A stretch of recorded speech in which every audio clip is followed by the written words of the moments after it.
বাড়ি ফিরলাম। বাড়িতে সবার নানান কারণে উত্তেজনা। এর মধ্যে মিমি এখনো চিন্তায়, কিভাবে সে মুম্বাই যাবে। অরূপের কাছে নতুন কেস এড়িয়ে গেলাম, তাতেও রক্ষে কোথায়। কেস আবার বাড়িতে হাজির। জয়ন্তী দেবীর ছেলের বউ ঈশানী আত্মহত্যা করেছে। যদিও ঈশানীর বাড়ির লোক আত্মহত্যাটাকে বিশ্বাস করে না। ঈশানীর স্বামী নীল ও ননদ রিয়া এখনো পুলিশের হেফাজতে। হঠাৎ আমার ছেলের ফোন এলো, বলল তাড়াতাড়ি ফিরে এসো, ঈশানী সুইসাইড করেছে। আপনারা কিছু আন্দাজ করতে পারেননি এরকম একটা ঘটনা ঘটবে? টের পাননি? টের পেলে কি আর বাড়ি থেকে বেরোতাম? ভাবতে পারিনি, কিচ্ছু ভাবতে পারিনি। এমনকি নীল যখন বলছিল সব কথা আমি বিশ্বাস করতে পারছিলাম না। পড়ি করে একটা অটো ধরে বাড়ি ফিরে এসেছিলাম, এসে দেখি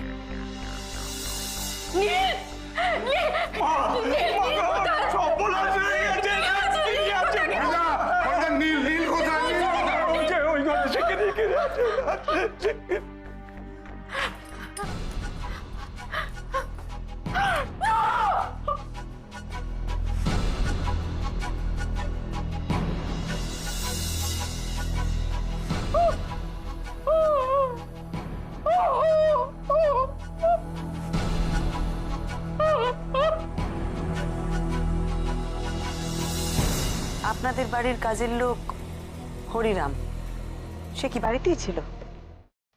না, আমরা বেরোনোর অনেক আগেও বেরিয়ে গেছিল, কারণ ওর মেয়ের বাড়ি যাওয়ার ছিল। তারপর আমরা বেরোনোর পরে রিয়া বেরিয়েছিল।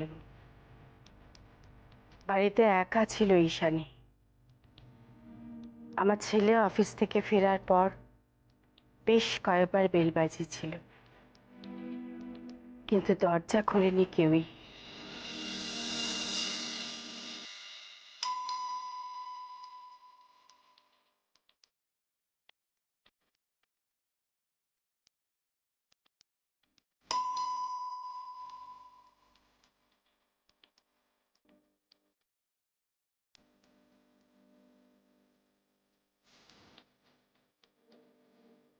কি হলো, কেউ সাড়া দিচ্ছে না কেন? ঈশানীও কি বেরিয়েছে?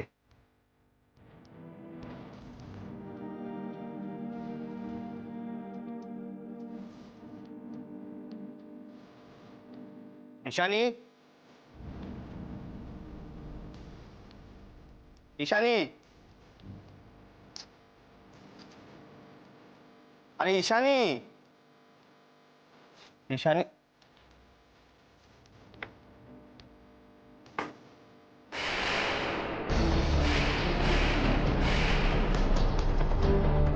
ঈশানী,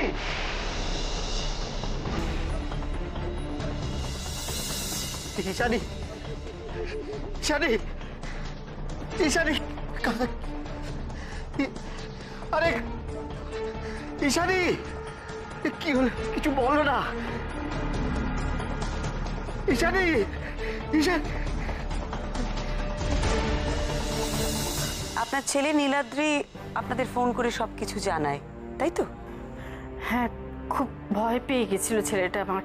ওর গলাটা কাঁপছিল, ঠিক মতো কথাও বলতে পারছিল না। আচ্ছা, আপনারা পৌঁছানোর আগে কি হরিরাম বাড়ি পৌঁছে গিয়েছিল? হ্যাঁ, আমরা পৌঁছানোর প্রায় সঙ্গে সঙ্গে পুলিশ এসেছিল, ডক্টর এসেছিল সে সময়। পুলিশকে কে ফোন করে? আমার ছেলেই ফোন করেছিল পুলিশকে, ও ডাক্তারকেও ফোন করেছিল। আর আপনার মেয়ে, ও কখন ফিরেছিল? ও ও কিছুক্ষণের মধ্যেই চলে এসেছিল। মানে আমার ছেলে নীল ওকেও ফোন করেছিল। বিশ্বাস করুন মিসেস মিত্র, আমার ছেলে মেয়ে ওরা একেবারে নির্দোষ, ওরা কিচ্ছু জানে না। ওরা এরকম কাজ করতে পারে না। ওরা সাদা সিধে ছেলে মেয়ে। আর আপনি জানেন, আমার বাড়ির পোষা বেড়ালটা যখন মারা গেল, আমার ছেলে 3 দিন খায়নি কিছু। আর ও খুন করতে পারে, তারপর আবার ঈশানীকে। জানেন, ওর স্ত্রীকে খুব ভালোবাসতো। খুন করা যায় তাকে? আর আমার মেয়ে কেন খুন করতে যাবে ওকে? কেন? আপনাদের মধ্যে হয়তো কোনো দেনা পাওনা ঠিক হয়নি, মানে হয়তো কোনো ভুল বোঝাবুঝি। না না না, দেনা পাওনার তো কোনো প্রশ্নই ওঠে না। কারণ আমার ছেলে বলে দিয়েছিল যে যদি খাট আলমারি কিছু নাও আমি সঙ্গে সঙ্গে ফেরত দিয়ে দেবো। তারপর ওনারা যখন জিনিসপত্র দিলেন তখন আমাকে বোঝাতে হয়েছিল, আমার ছেলেকে ঠান্ডা করতে হয়েছিল, ওকে বলতে হয়েছিল যে ওনাদেরও তো মেয়ে, ওনাদেরও তো শখ আহ্লাদ থাকতে পারে। আপনার মেয়ে কি আপনার সাথেই থাকে? না না, ও তো শ্বশুর বাড়িতেই থাকে। ওর বর জামশেদপুরে পোস্টেড। ও কিছুদিনের জন্য ট্যুরে গেছে বলে এখন আমার কাছে আছে। বেশ, শুনলাম সবকিছু। মিসেস চ্যাটার্জি, আপনি বাড়িতে গিয়ে বিশ্রাম নিন। সারাদিন অনেক দৌড়াদৌড়ি করেছেন, কোর্ট থানা, ক্লান্ত হয়ে পড়েছেন নিশ্চয়ই। বলছি, আপনি আমাদের কেসটা নেবেন তো? হ্যাঁ, দেখুন, আপনার অনেক কথা শুনেছি, অনেক নাম শুনেছি।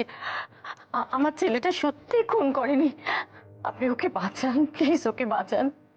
দেখুন, আমি যদি কেসটা নিই তাহলে কে খুন করেছে সেটা আমি খুঁজে বার করব। আপনি বাড়ি যান, আমি বিকেলে আপনাদের বাড়িতে যাব, ঠিক আছে?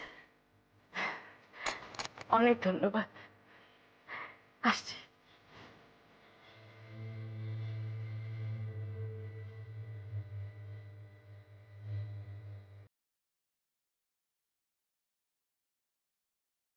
দিদি ভাই, আমি শিওর, জানো তো, ওর শ্বশুর বাড়ির লোকেরাই খুন করেছে।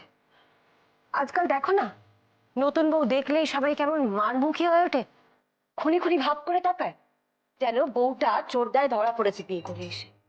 আর এই আগে ভাগে তোমার কাছে চলে এসেছে, তাই তুমি সন্দেহ না করো।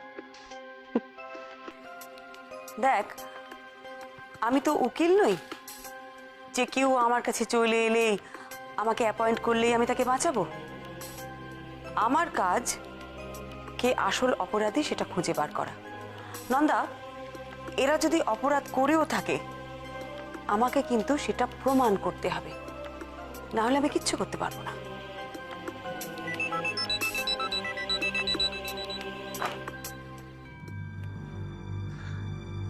বলো বৌমনি, মিসেস জয়ন্তী চ্যাটার্জি কি বললেন? ও, তুই জানিস? তুই ওনাকে পাঠাসনি তো অরূপ? আমি তো তোকে বলেছিলাম কটা দিন আমি একটু বিশ্রাম নেব। না ম্যাডাম, আমি তো পাঠাইনি। তাহলে তুই জানলি কি করে যে উনি এসেছিলেন? সেই খবর আমাদেরকে রাখতে হয়। দেখো, মার্ডার সাসপেক্ট জামিন পেয়েই প্রথমে তোমার কাছে যাচ্ছে, সে নিউজটা আমরা রাখবো না? হ্যাঁ, সেও বটে, পুলিশকে তো চোখ রাখতেই হবে। হ্যাঁ রে অরূপ, এর মধ্যে কেসটার কোনো প্রগ্রেস, মানে কোনো খবর পেয়েছিস? কিছু হলো? হ্যাঁ, পেয়েছি। তোমার মক্কেলের জন্য একটা ভালো খবর আছে। কি রে? ঈশানী চ্যাটার্জির ডান আঙুলে একটা রক্তের দাগ ছিল। আমার মনে হয় ও যখন গলা টেপার চেষ্টা করা হচ্ছিল তখন নিজেকে বাঁচাবার চেষ্টা করছিল প্রবাবলি। সেটাই তো স্বাভাবিক অরূপ, একটা লোককে মারতে চাওয়া হচ্ছে আর সে নিজেকে বাঁচাতে, উফ, আমার ভাবতেই কিরকম লাগছে। আচ্ছা শোন, কিভাবে ওই রক্তের দাগটা হলো সেটা কিছু বুঝতে পেরেছিস? দেখো, প্রাইমারিলি দেখে মনে হচ্ছে যে সেলফ ডিফেন্সে খুনিকে খামচে দিয়েছিল আর সেই রক্তটা ওনার হাতে লেগে যায়। টেস্ট করেছিস? ইয়েস, টেস্ট করেছি, কিন্তু সেটা নীলাদ্রির ব্লাড স্যাম্পলের সঙ্গে ম্যাচ করেনি। কিন্তু নীলাদ্রির আপার আমে না একটা আঁচড়ের দাগ আছে। তাহলে তাহলে নীলাদ্রি গলা টিপে মারেনি? আমার মনে হয় না নীলাদ্রি একাই কাজটা করতে পারবে, কারণ দেখো, একটা মানুষের পক্ষে একটা বডি তুলে সেটাকে সিলিং থেকে একা ঝোলানো ডিফিকাল্ট। ও আরেকটা ইম্পর্টেন্ট কথা, নীলাদ্রির সাথে ঈশানীর কোনো একটা বিষয় নিয়ে ঝামেলা চলছিল, সেটা বাড়ির চাকর হরিনাম কনফার্ম করেছে। আচ্ছা। হ্যাঁ রে অরূপ, ওই ঈশানীর বডির চারপাশে আর কি কি পাওয়া গেছে রে? বেশি কিছু পাওয়া যায়নি, একটা মোবাইল, একটা দামি ফাউন্টেন পেন, আর ওই মেয়েরা পায়ের আঙুলে ওই আংটির মতন কি একটা পড়ে না? হ্যাঁ হ্যাঁ, পায়ের আঙুট, মানে ওই টো রিং। হ্যাঁ, টোরিং প্রবলি। হ্যাঁ, আমরা জিনিসগুলোকে কালেক্ট করে এনেছি। ওগুলো একবার দেখা যাবে? অফকোর্স দেখা যাবে, তুমি চলে এসো। আচ্ছা ঠিক আছে।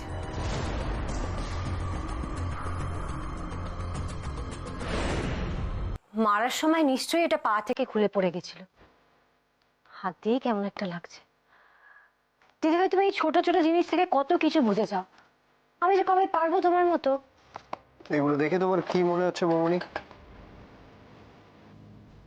এটা নীলাদ্রির পেন, তাই না? অস্বীকার করছি, তবে খাটের উপর পাওয়া গেছে, বডির পায়ের কাছে। ওরই হবে।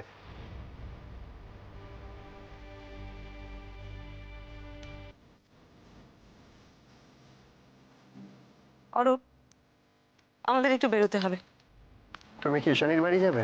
হ্যাঁ, ঈশানীর শ্বশুর বাড়িতে যাব, ওর বাপের বাড়িতেও একটু যাব। দিদিভাই, ওনাদের মনের অবস্থাটা একবার ভেবে দেখো। নিশ্চয়ই খুব ঘটা করে মেয়ের বিয়ে দিয়েছিল। মাত্র 4 মাস, আর কি শকিং বলো তো। ওখানে কিছু হলে তুমি ওকে জানিও। হ্যাঁ জানাবো, চল।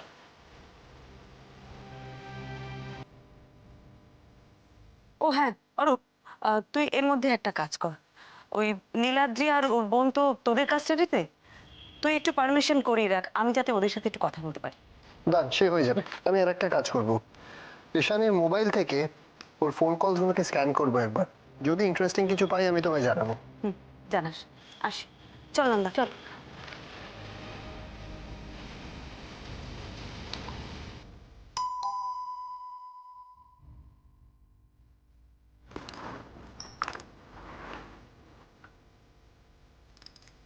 ও আপনারা, আমি ভেবেছিলাম আপনারা আর আসবেন না। খাওয়া করবেন, একটু দেরি হয়ে গেল আমাদের। না ঠিক আছে। আপনার স্বামী এখন বাড়িতে তো? হ্যাঁ, আর যাবে কোথায় বলুন? যাবার রাস্তা তো আমাদের সব বন্ধ হয়ে গেছে। এখন তো সকলের চোখে আমরা অপরাধী হয়ে গেছি। বসুন, আমি ওনাকে ডেকে আনছি।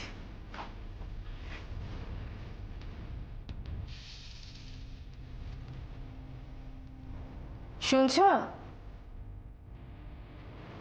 এদিকে এসো, ওনারা এসছেন।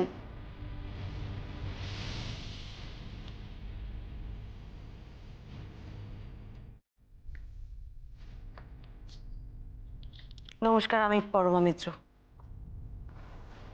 খবরের কাগজে দৌড়তে আমার নামটা তো আপনাদের জানা। আমি শশাঙ্ক চ্যাটার্জি।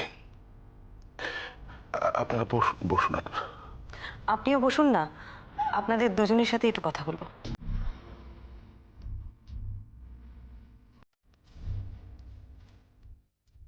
দেখুন, আমি একজন মধ্যবিত্ত ছাপোষা মানুষ। সারা জীবন অফিস আর বাড়ি এই করেছি। বছর দুয়েক হলো আমি রিটায়ার করেছি। কিছু সঞ্চয় করেছিলাম, তাই দিয়ে ছেলে মেয়েদের লেখাপড়া শিখিয়েছি, মেয়ের বিয়ে দিয়েছি। আমার ছেলে সফটওয়্যার ইঞ্জিনিয়ার, ভালো চাকরি করে। বিয়ের বয়স হয়েছিল, তাই বিয়ে দেওয়া। ব্যাস, এছাড়া আমাদের আর কি চাওয়ার থাকতে পারে আপনি বলুন? কিন্তু কি যে ঘটে গেল গত দুদিনে, আমি এখনো ভাবতে পারছি না। দেখুন, খবরের কাগজে অনেক পড়েছি বধূ হত্যার কথা, পড়ে শিউরে উঠেছি, আমার স্ত্রীর সঙ্গে আলোচনাও করেছি। কিন্তু আমার পরিবার এরকম একটা ঘটনা ঘটবে আমি কল্পনাও করতে পারিনি। বাড়ির বউকে খুন করার মতন মানসিকতা আমাদের নেই, অথচ ভাগ্য এমন যে আমাদের পরিবারের দিকে আজকে আঙ্গুল উঠছে। মেয়েটা তো গেল, সঙ্গে সঙ্গে আমাদের পরিবারের মান সম্মান সমস্ত কিছু নিয়ে গেল।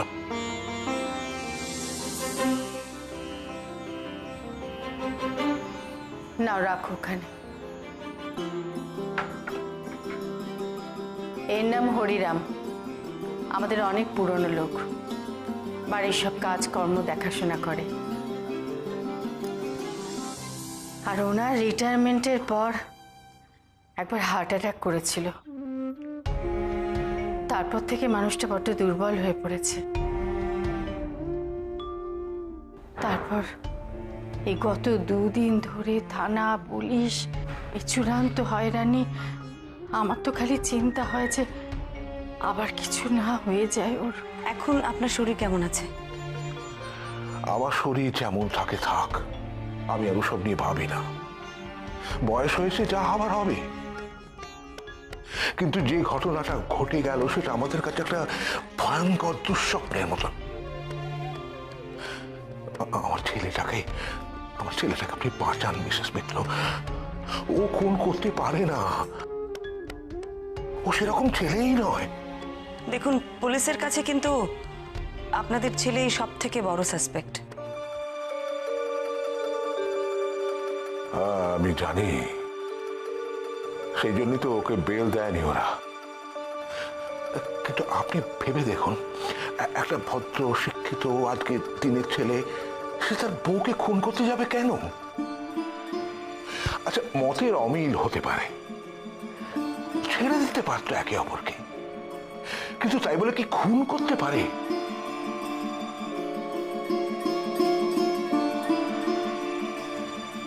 একটু চা খেলে ভালো হতো।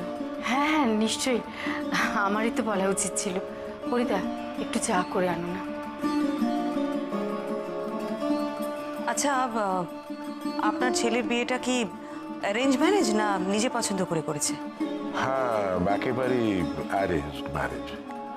খবরের কাগজে বিজ্ঞাপন দিয়ে বিয়ে। নীলাদ্রির জন্য পাত্রী চাইয়ের বিজ্ঞাপন দেওয়া হয়েছিল কাগজে, সেই দেখেই ঈশানীর বাবা মা আমাদের সঙ্গে যোগাযোগ করেন। তারপর খুব তাড়াতাড়ি সবকিছু ঠিক হয়ে যায়, মানে ওদের বাড়ি থেকেই বেশি তাড়া ছিল। তবে কি জানেন, একটা জিনিস আমার খুব মনে হতো।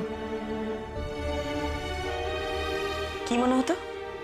না মানে কিরকম যেন মনে হতো, ঈশানী এই বিয়েটাকে বোধহয় মেনে নিতে পারেনি।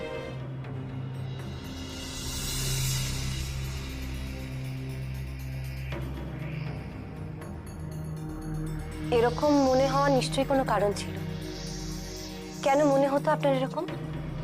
দেখুন, মুখে সেরকম কখনো বলেনি ওর আপত্তির কথা, কিন্তু কেমন জানি না মনে হচ্ছিল যে ওর এই গোটা ব্যাপারটা ঠিক পছন্দ নয়। গোটা ব্যাপারটা মানে এই বাড়ি, আপনারা, নীলাদ্রি, ওদের এই সম্পর্ক, সবকিছু? দেখুন, একটা 22-23 বছরের মেয়ে, সদ্য বিয়ে হয়েছে, তার তো প্রাণে একটা উচ্ছ্বাস থাকবে। কিচ্ছু ছিল না মেয়েটার মধ্যে, কিরম যেন মন মরা চুপচাপ হয়ে একা একা বসে থাকতো। সাজতো না, গুজতো না, এত জামা কাপড় শাড়ি গয়না, কখনো তো সেগুলো পরতোই না, বাড়ি থেকেও বেরোতো না, সব সময় একা ঘরে চুপচাপ বসে থাকতো।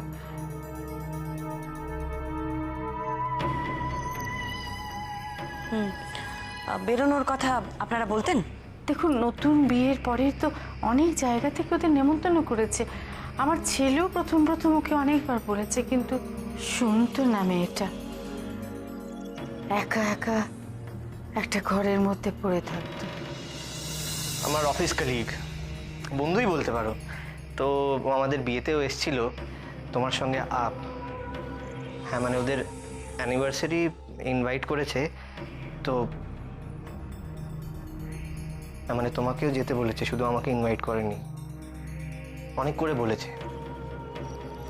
যদিও আমি ওদের কোনো কথা দিইনি।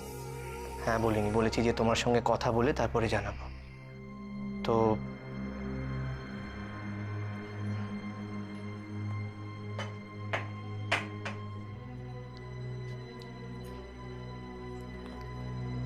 যাবে তো?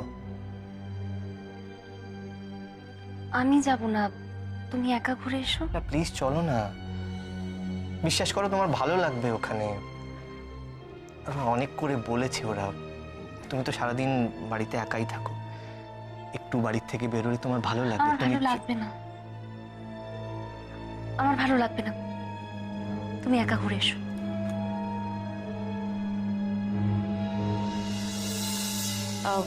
এমনিতেও ও বেরোতো না একা? না, এমনিতে একা বেরোতো না সেটা বললে ভুল হবে। বেরোতো, প্রায় ও বেরোতো, মানে ওর বাপের বাড়িতে যেত, ওর মায়ের কাছে যেত। আর তাছাড়া সারাদিন অনেকগুলো ফোন করতো।